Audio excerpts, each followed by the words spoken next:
I'm going to rederive the kinematic equations. This time is using calculus. And again, our assumptions, we're assuming that the change in acceleration is 0. So if we had a function, if we had the acceleration at a function, it doesn't change over time, it's a constant. I'm going to call that constant a. So my a of t is a the entire time. It's not changing. Now let's integrate it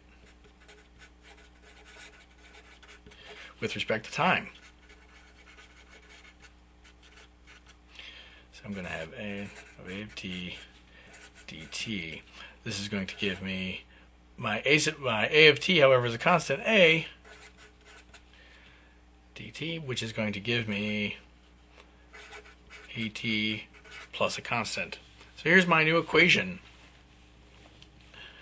Look, it's an acceleration times a time. That's a velocity. That is going to give me meters per second. So I'm going to call this as my new function, velocity with respect to time.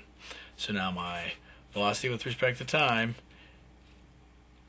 is at plus some constant. When t equals 0, at t sub naught, which is t equals 0, v sub 0 equals c. So I'm going to call my constant v sub naught. This is my initial velocity. So now my equation, my velocity at some time t is the acceleration times the time plus v naught.